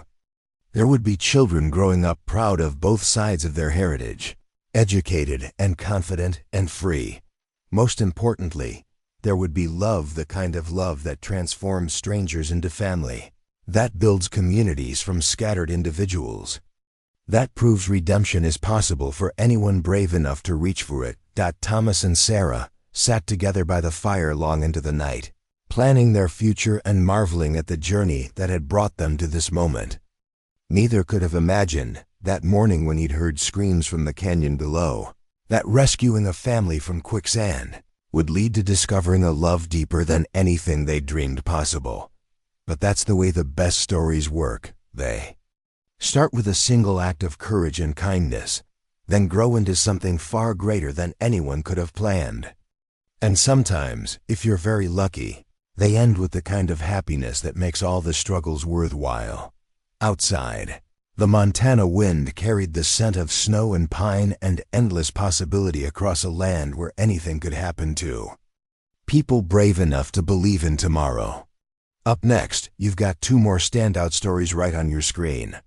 If this one hit the mark, you won't want to pass these up. Just click and check them out. And don't forget to like, subscribe, and turn on the notification bell so you don't miss any upload from us.